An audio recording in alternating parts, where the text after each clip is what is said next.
Sur l'élection présidentielle d'octobre dernier, les populations de Saint-Fra dans leur diversité sont unanimes. Aucun heurt enregistré avant, pendant et après le scrutin, soit le triomphe de la paix en 2020, tout le contraire de la présidentielle de 2010, marquée pour Saint-Fra par des pertes en vie humaine, des blessés et des dégâts matériels. Ce changement positif du climat électoral à Saint-Fra, l'œuvre des élus et cadres, de la vie des populations mobilisées pour célébrer cette paix. Partout en Côte d'Ivoire, là où il y a eu affrontement, c'est la jeunesse qui a perdu. Et nous, à Saint-Fra, vraiment, nous sommes heureux. Vous allez remarquer que cette année, au niveau des élections, il n'y a vraiment pas eu de danger au niveau de Saint-Fra. Merci de privilégier le vivre ensemble et la cohésion sociale, répond le secrétaire d'État aux populations, et de leur expliquer qu'elles sont désormais en phase avec le président Alassane Ouattara sur l'idéal de paix. Epiphane Zorobi-Balo révèle le développement comme le meilleur avenir pour Saint-Fra avant d'appeler au renforcement de cette paix retrouvée. Nous avons compris que le secret du développement, c'est la paix. Nous avons compris que le secret du bien-être de chacun d'entre nous, c'est la paix. Et c'est cet élan que nous voulons maintenir pour les échéances futures.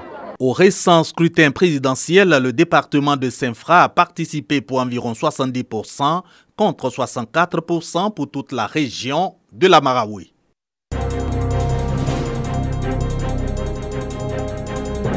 Assainir et rendre agréable le cadre de vie du centre hospitalier universitaire CHU de Bouaké au bénéfice des usagers.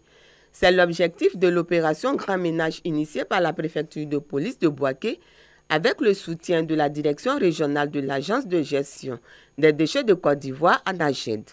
Munis de pelles, brouettes, balais, râteaux et machettes, les policiers ont nettoyé, désherbé, curé les caniveaux, évacué tous les déchets et autres ordures abandonnées à l'intérieur et autour du CHU de Bouaké.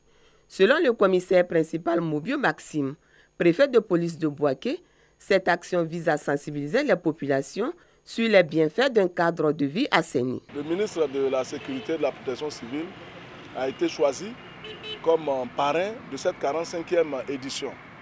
Et c'est donc pour emboîter le pas et sur instruction du directeur général de la police nationale qu'au niveau de Bouaké, nous avons choisi donc le CHU de Bouaké pour cette opération-là.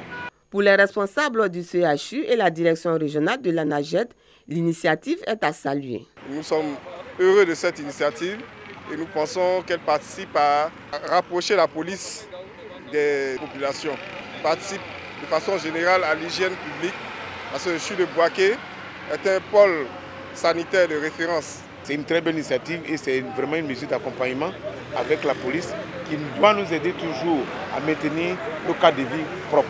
L'opération Grand Ménage se déroule tous les premiers samedis du mois dans l'ensemble des villes de Côte d'Ivoire. Cette opération consiste à amener les populations, les institutions et les ménages à consacrer un petit temps pour l'assainissement de leur zone d'habitation.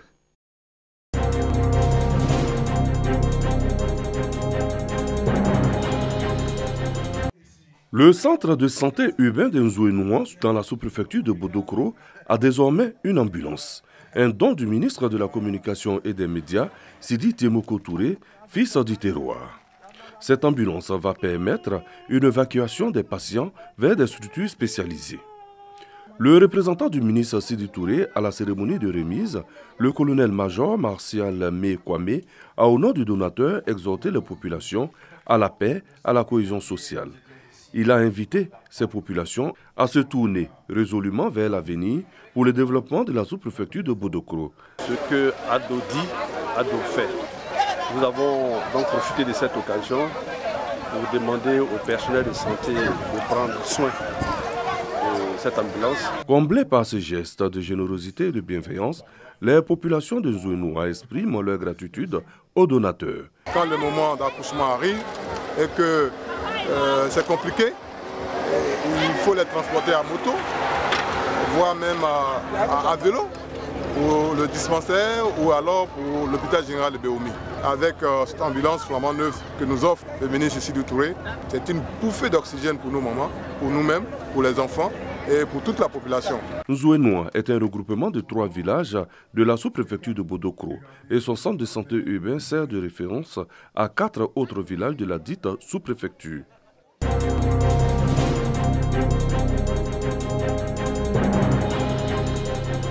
des matériels médicaux et des mobiliers de bureau composés de lits d'hospitalisation, de fauteuils roulants, de déambulateurs et de matelas, offerts à l'hôpital général d'Alépé et au centre de santé d'Alosso, Kosandji et d'Anguira. Un don de maître Christophe Uncho, cadre du département d'Alépé, par ailleurs premier adjoint au maire de la dite commune. Ces équipements sont estimés à 10 714 000 francs CFA. C'est un geste hautement humanitaire. En faisant ce don, maître Uncho donne la vie à la communauté d'Alépé. Parce que faire don à des structures sanitaires, c'est apporter la vie.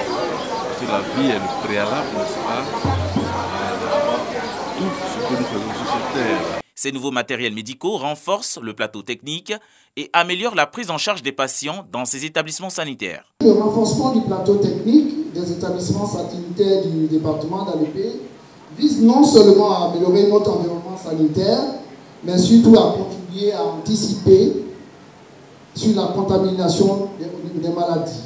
L'action de maître Christophe Uncho est salutaire selon les autorités départementales pour le renforcement des acquis dans le domaine de la santé dans la région de Lamé.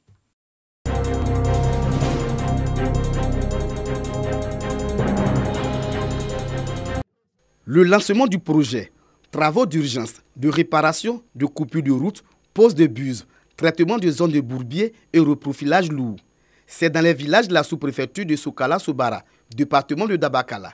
En effet, depuis quelques mois, se rendre ou sortir des villages de cette localité est devenu un parcours du combattant. Une situation qui cause de nombreux désagréments aux populations. Quand les records de l'Anakat Ignam, vous les envoyez à Ngorla, un tronçon de 2 km, 3 km peut faire 45 minutes. Si l'acheteur se déplace pour venir, le prix est obligatoirement réduit. Ça ne nous arrange pas, surtout le cas de l'Anakat. Ces travaux de plus de 450 millions de francs CFA, entièrement financés par l'État du Côte d'Ivoire, concernent plus de 65 km de pistes. Projet mis en œuvre par le ministère de l'Équipement et de l'Entretien routier.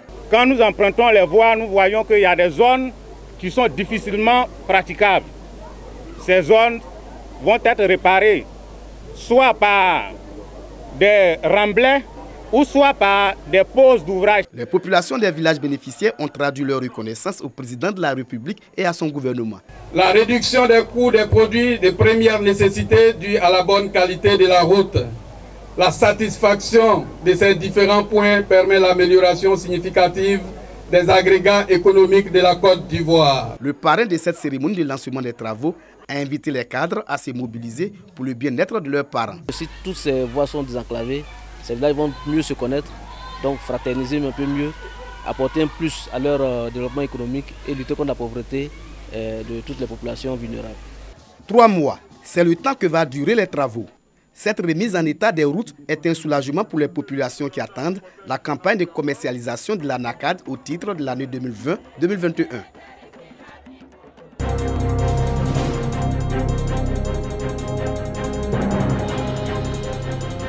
Contribuer à la réduction des impacts de la COVID-19 sur le bien-être des enfants en assurant leur accès aux services essentiels dans le respect de leurs droits. Tel est l'objectif visé par l'ONG Save Children à travers le projet DEFCO COVID-19. Projet pour répondre aux besoins immédiats d'éducation, de protection, de santé et WASH des enfants en situation de vulnérabilité.